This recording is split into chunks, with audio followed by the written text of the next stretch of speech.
So pull up a chair, maybe even a sun lounger, and get ready for bruschetta made 3 ways.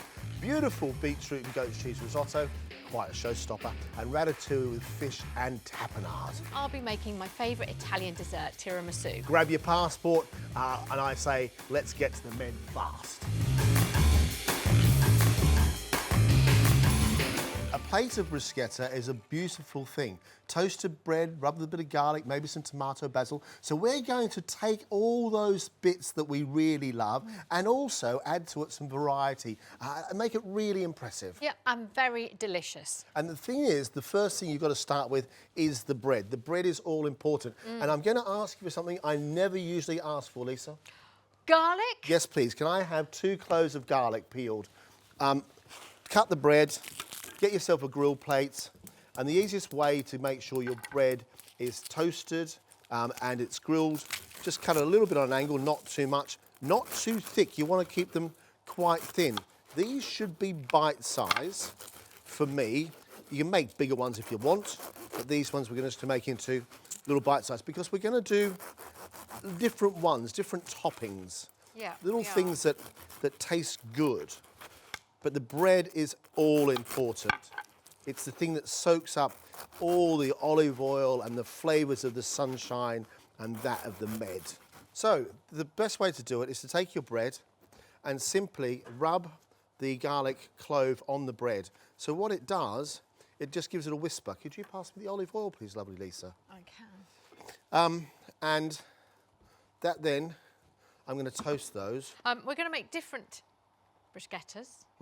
One I'm going to do is with some griddled courgettes, and I'm going to add to that some ricotta and some lemon and a bit of chilli. And you're going to put mint on that as well, aren't you? And a bit of mint, insistent upon your mint and ricotta. You let our bread just slowly toast away and let it dry. And then some tomatoes. I think with bruschetta, you've got to have a tomato, don't you? Yeah. Absolutely. Really, really important, a tomato. But there's a way of getting the best out of a tomato. And that way of getting the best out of a tomato is to cut it, make sure it's at room temperature, and then when you do cut it, you then put it into a bowl with a little bit of salt. And the salt starts to break down the tomato, and the tomato then becomes a sort of really full of flavour. Whenever we're making salads at home, we do this first, don't we? And it really changes. So even if you've got some tomatoes that aren't particularly ripe, it really makes them taste beautiful. Whatever you do, don't put any olive oil on them at the moment because it stops them from really becoming lovely and juicy. So a little bit of salt into your tomatoes, and I mean a good pinch actually. Then give it a sort of rustle around and let those sit. And all these bruschettas are all about getting the things done, the preparation sorted out. So we've got some tomatoes, we know we're going to use that. We've got some herbs in the fridge. We've got some parsley and we've got some mint and a bit of oregano. Lisa's got lovely rich lemon and chilli and courgettes with mint, which is for one. She's going to be lovely, and I'm just going to take a tiny squeeze of this lemon as well. And then we've also roasted some garlic, some whole garlics, where you take a whole garlic and you take the garlic and you take the top off it, and once it's been roasted, and then what we've got inside are these lovely bits of roasted garlic, which is all oozy, look at that. And that's going to be spread across the top of the bruschetta as well. Absolutely so lovely. Tomato and garlic one. I'll put that bit of thyme in there, that'll be very, very nice. And now for one which I suppose is a little bit more, what's the word? A bit more modern and a bit more unusual. And it's going to be a bit of cured fish. So, John, I'm just going to take these off the heat now because I think we're ready to go. Nicely there with them. I'm going to use mackerel, and I'm going to cure it rather than cooking it. So I'm going to skin it. You can buy it skinned from your supermarket. Just take the skin off, and mackerel, when it's fresh, just flakes itself. It doesn't sort of hold together very well. So that, and then into that, I'm going to chop this up a little bit, just a tiny bit, and do give this a go. Into a bowl goes the mackerel. I think a lot of people can be a little bit funny, you know, with good reason about raw fish. And it's quite a good way to to introduce yourself to it, isn't it? With mackerel and lime, because it takes on a flavour and it almost cooks in the lime. Well, it does actually cook. I mean, if you consider how you actually cook things, they're cooked in 3 different ways. They're either cooked with heat, Yep. they're cooked with salt, because you think about salt curing things, or they're cooked with acid. So vinegar, pickling, lime juice, lemon juice does exactly the same thing. So that's why this actually, the fish itself, in reality, the proteins have changed and they actually have cooked. Right. So it's not really raw, but it is marinated. And to that, we're going to add a little bit of fresh marjoram and a little bit of parsley. Could you just chop some parsley on your board? Because I put fish on my board, if that's all right. I can. I shall chop that for you. Just tear some herbs into your mackerel, which has got the lime in there. I'll get rid of my little board. So what we've got now is, what do you call it, Lisa, that I like to have? Well, John, you like to have a little bit of a tasting station where you've got everything laid out and then people can take their pieces of bread and build their own bruschetta, which is a lovely idea. So we're going to put together ours, but what we were saying is all of these things work very well together. So if you wanted to make it a whole mix and match, you can. You can do whatever you want to do. It's totally up to you. But now for it to look lovely. So we get a couple of boards, and each one now of these boards will have their own little sort of bruschetta world on them. So you're going to do your little courgette one. I'm going to take this bit of tomato, and I'm going to put the tomatoes on with a little bit of garlic. So a lovely bit of that roasted garlic, and just put that onto our bruschetta. And roasted garlic's not ferocious. No, so even you'll eat it. I will. I really like roasted garlic. It's very sweet and very, very sticky. I like that a lot. And then add to that our tomatoes will go across the top. Just smear that garlic over there. And then tomatoes, just a few sprinkly bits of tomato across the top. And then an extra squeeze of lemon. Could you top that with a little bit of mozzarella across the top of that one, if that's possible, and maybe a little bit of parsley or oregano. On the top of this one? Yes, a bit of something herb on there. Definitely a grind of pepper. And then this one, the mackerel one, I'm just going to take a little bit of horseradish and drop some horseradish in there as well. So horseradish and mackerel work very, very nicely together. And then I'm going to add something which is also quite interesting, I think, and that is a little bit of goat's cheese so that the fish sticks. And the goat's cheese is really strong and quite sharp, almost as if it's more lemon. Absolutely delicious. And it works really, really nicely. So there, take that. And we'll give those a little bit of pepper. I'm just going to pepper's next to you, my love. And I just want to get a little bit of basil on that. There we go. Wash my hands, and then I'm going to put a little bit of parsley across the top of each one of those. It's almost as if you're doing the finishing touches to your Christmas presents. Just finish them off nicely. A little bit of parsley on that one, and that one. But how pretty they all look. I'm just going to turn him so that it looks even prettier. Yeah. I love a loop. You do love a loop.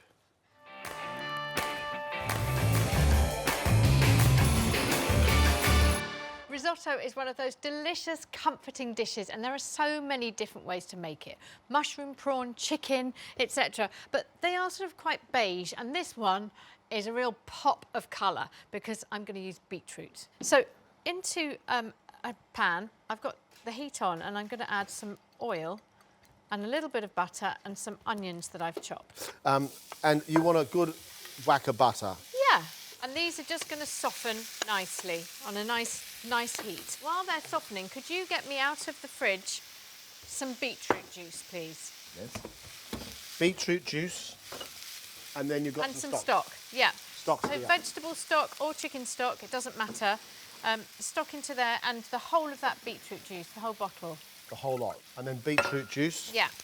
And the thing about risotto is simply a rice dish where you have to keep on adding liquid to it.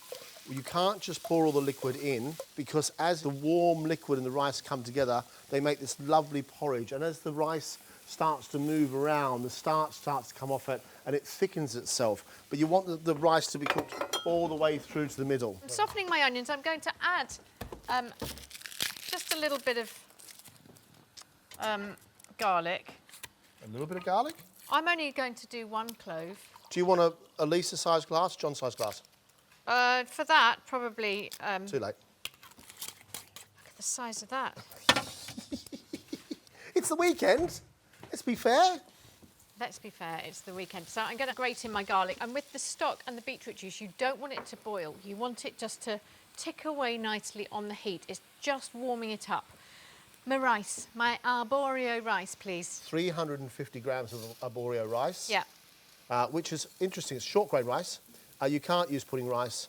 You'll have to get risotto rice. So what I now want and what I'm looking for before I start adding anything to my rice is a smell. So you've gone from having these lovely sweet onions, then you grate in some garlic, and it becomes this lovely sort of sharp garlic, and then that goes softer.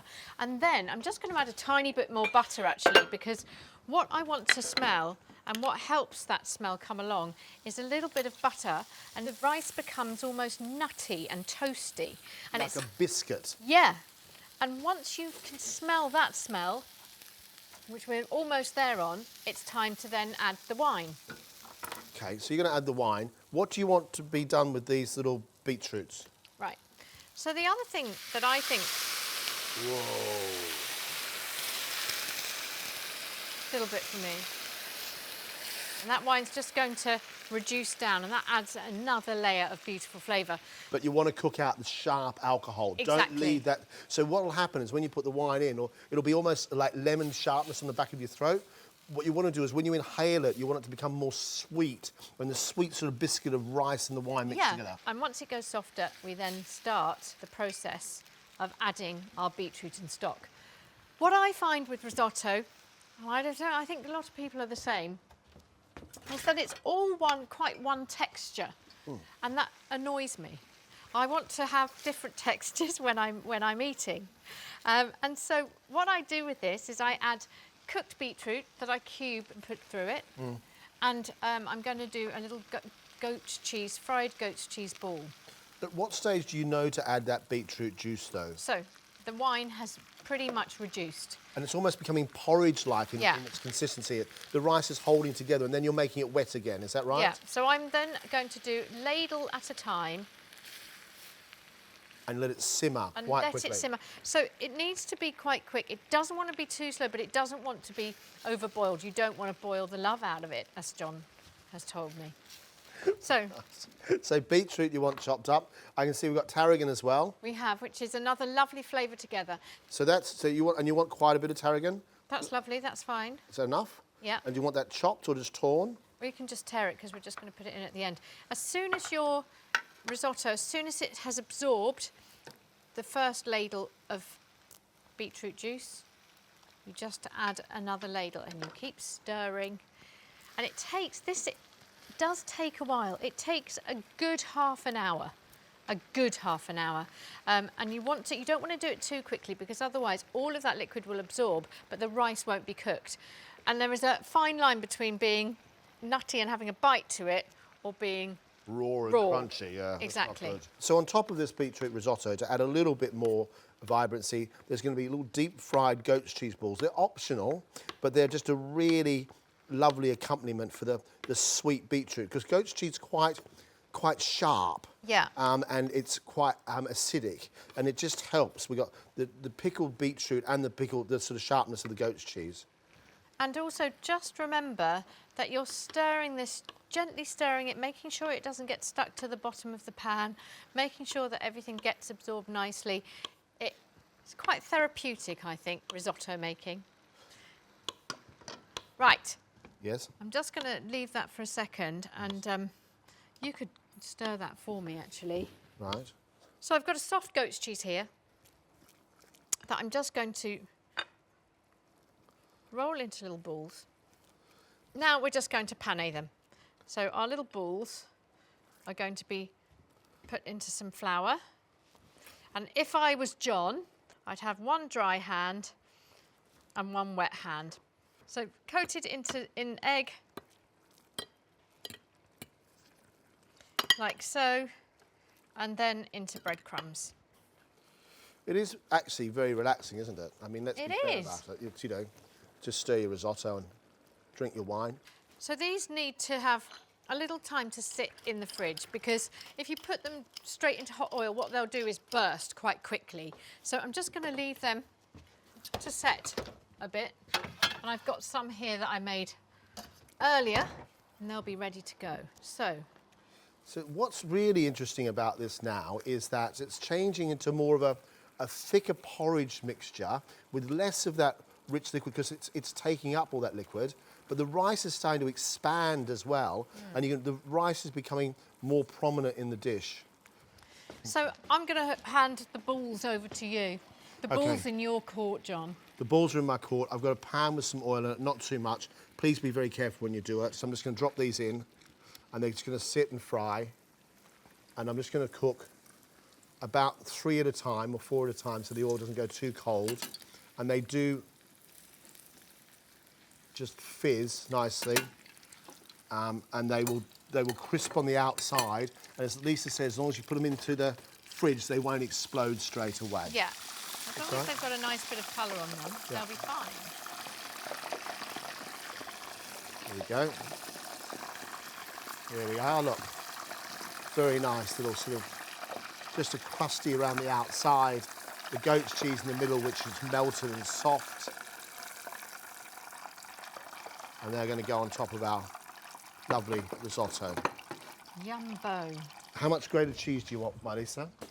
If we're using veggie stock and we wanted to keep it all veggie, then you can forego the parmesan. That's actually absolutely fine. But we're going to put a nice couple of handfuls of parmesan. You want grated parmesan? We've got our tarragon, we've got hard butter, and we've got our garnish, our beetroot, a little bits of beetroot. And would I season that beetroot with pepper maybe to give it a little bit more of a zhuzh or not? You can do that if you want to. Because then it'd be really nice with the pepperiness of the beetroot, wouldn't it? So I have nearly cooked this in real time, but I would say that it does properly take a good half an hour. I've sped it up for the sake of this. Yeah, I'll tidy up this and make it all nice and pretty. We are pretty much there with this. So now it's time to add all the things that make it beautiful. So turn the heat off, but keep it on the top. And I'm going to add my cheese. I'm just going to stir through this cheese, and can you pass me the butter now? Mm-hmm. And this butter I'm going to throw in, not all of it, and just beat this butter in, or stir it really fast. And what the butter does is just add a richness to it, but also a glossiness. And you see that it becomes really, really lovely and shiny. And so now all that butter and cheese has been taken up. Yep. Then goes the beetroot, the chunks of beetroot. Yeah, so that you've got that little bit of vinegary sharpness to it and a different texture. You can confetti tumble the tarragon in. OK, so that's done. Would you like a spoon? That's it, done. I have to say to you, it is a masterpiece, this. It's something I would never think about cooking. And I just love the smell of the tarragon and the sharpness of the beetroot, the earthiness that goes with it, rich cheese and butter. And it's so unsuspecting, but so opulent with just a bit of rice. I think it's really gorgeous. Is. And then just stick those little goat's cheese balls, however many you want, Jono. Let's do 3 then, OK? 1, 2, 3. Here we are. I absolutely adore this risotto.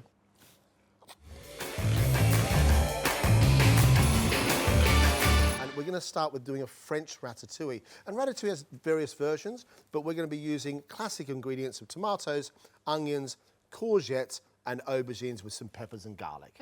Yum, I love ratatouille. Right, I'm going to start off with the tomatoes. Yep. I am going to use 2 pots to start off the ratatouille. First one is going to have a nice big glug of olive oil and about 6 or 7 tomatoes in it.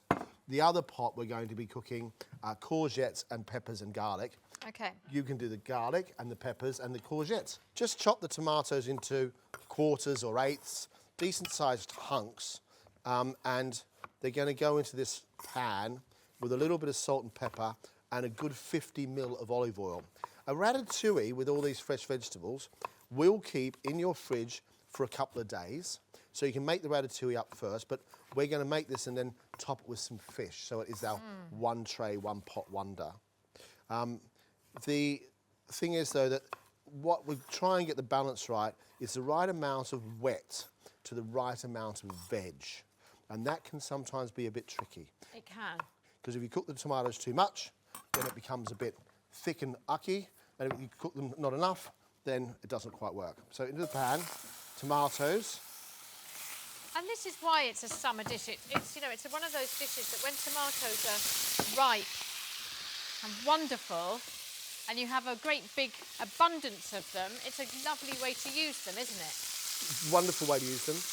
And you sort of roast the tomatoes a little bit in the pan with some salt and pepper. And the reason it's so hot is I really want to scorch the outside to be able to get a bit of colour and really, eke the flavour out? Is that the right word? Get the flavour out of it. You're going to chop up some peppers and some courgettes and some garlic, which are going to go in some fried onion. I am. Aubergines, to me, can be really disappointing. But there's ways of making them work, because I love them.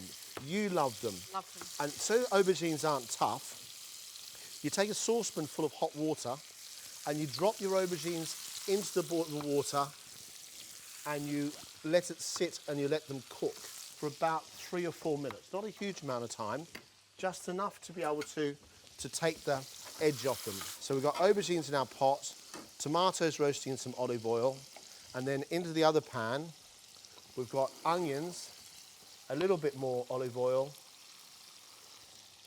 and then our peppers, our courgettes.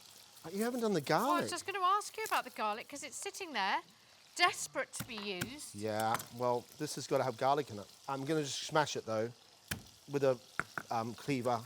Smash the bottom, give it a little bit of a chop, because it's going to cook for quite a while. Once this is all put together, it goes into the oven for about 20 minutes. So onions and garlic, a good grind of salt. You can already see those tomatoes are starting to soften down a little bit to become more of a sauce.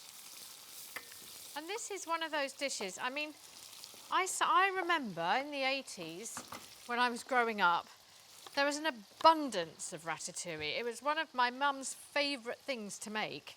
I think it's sort of, I don't know, maybe I don't know why it was so famous in the 70s and 80s. Well, because I think the thing is, a courgette and an aubergine, the pepper, then was very exotic, wasn't it? Yeah. Right, so what we do now is just let these start to roast a little bit and take on a bit of heat. Tomatoes cooking nicely, aubergines in the water, and the peppers and everything happening in there. So now we've got our mixture of peppers, and we see there's quite a bit of oil with those tomatoes. That's really good, because our aubergines, which have now been blanched, which are now cooked, go in with the tomatoes. Oh gosh, that's my dream. Well, just aubergines and tomatoes. Love it. But that's the thing, these will not be tough. It's that sort of, or hard, and really mix that tomato aubergine mixture around so it starts to become more of the veggie stew. And once that's all happened, you see the aubergines have taken up that tomato lovely oil. Turn off all our heat, and both pots now go together to become one mix. To become one. Just like the us. Words the Spice Girls. Just like us, Lisa. Two become one. And then really give this a proper mix. So that now goes into the oven for about 20 to 25 minutes. Okay. But you really want to make sure it's well mixed. And we've got one done already. And it drops. There you come. Oh. And it drops completely. But the less you stir it, the more you'll have the wonderful chunky veg that's in there. Okay. When it first comes out, be careful that's really hot. Give it a little bit of a zhuzh. Yeah. So that the bottom becomes the top. And you can see all the things really lovely and soft, including the aubergines. We're going to take a piece of fish. We've got some cod in the fridge. No seasoning or anything on the cod just yet. And always go, if you've got skin on it, skin side down, so you've got presentation side up. Yep. So your fish just sits on top of your ratatouille. And then to that, I'm just going to quickly wash my hands. So a little bit of oil across the top, not very much. And a little bit of salt. Do you want pepper? I do want pepper. Well, you're going to do that. Good. That goes in the oven at 180 degrees for about 8 to 10 minutes. The veggies are done, the cod is too, and we're going to finish off the whole thing with a little bit of tapenade. Yeah. And for those who don't know about tapenade, it's a black olive puree or an olive puree. All it is olives, capers, anchovies, parsley, and I add a little bit of brandy. Right. Brandy is just the way that I was taught how to do it. Take the olives and drain off your liquid. Do you want me to get your bread out? Oh, yes, please. The bread needs to come out. Olives go into the blender. And then to that, a good handful of capers, preferably not the ones in salt, the ones that are in brine. Or if you've got salted ones, soak them in water for a little while.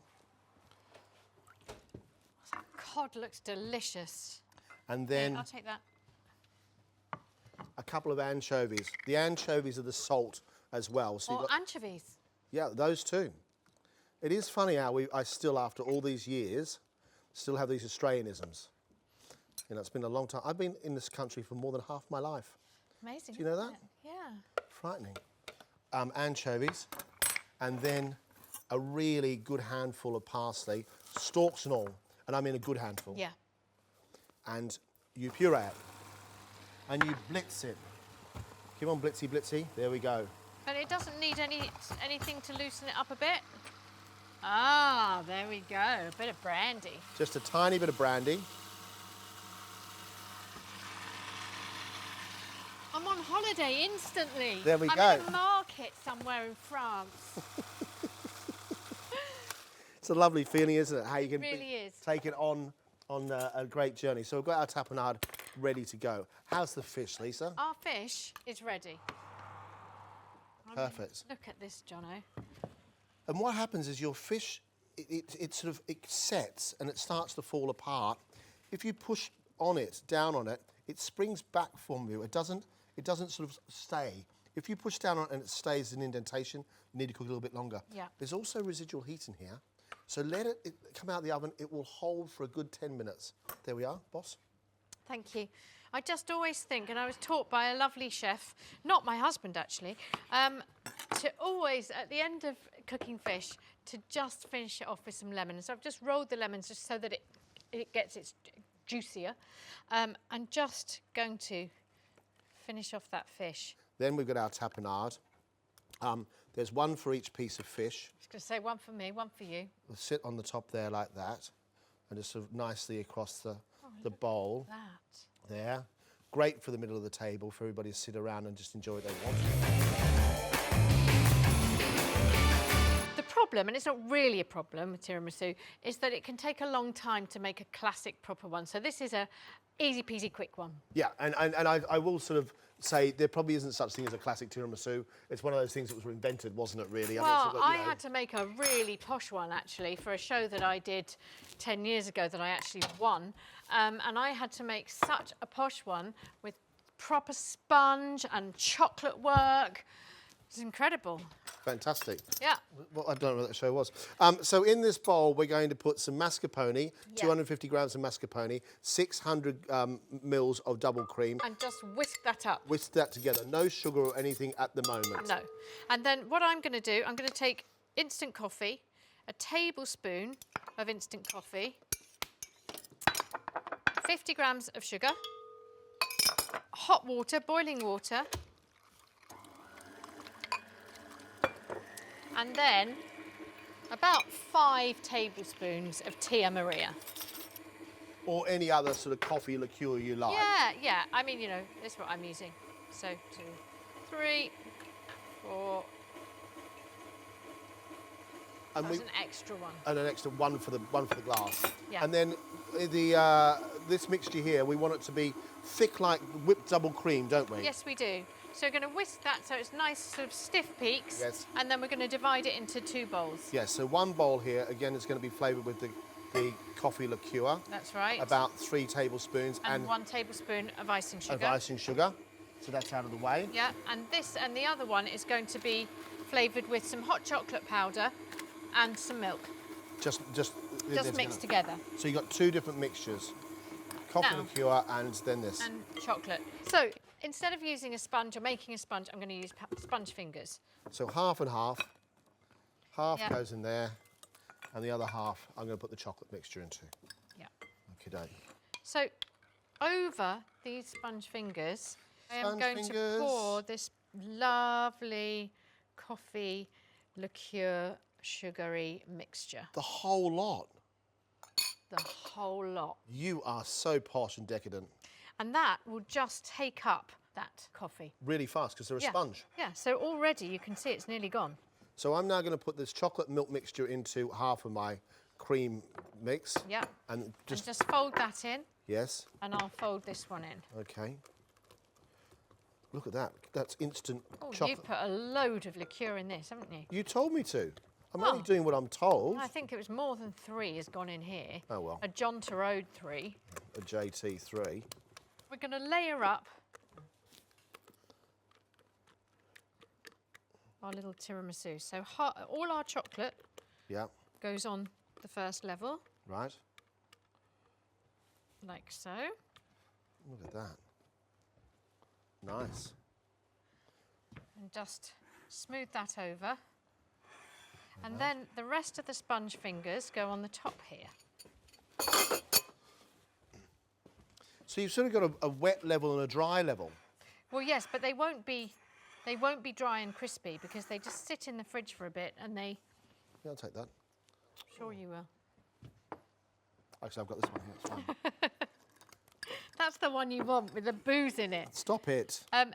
These will take up some cream and they'll just soften underneath everything. But this is really, really quick. As you say, I mean, this is not difficult at all. No. Really simple. Very simple, very lovely.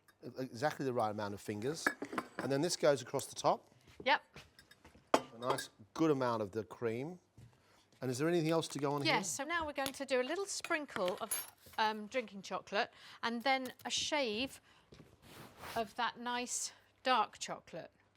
Oh, look what you've done, a little heart. Then you've washed it away.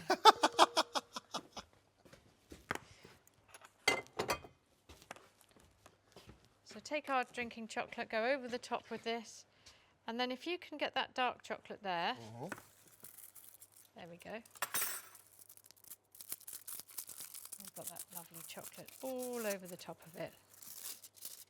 And a little sprinkling. Really very, very quick. How long does that need to stay in the fridge for? It needs a good couple of hours in the fridge.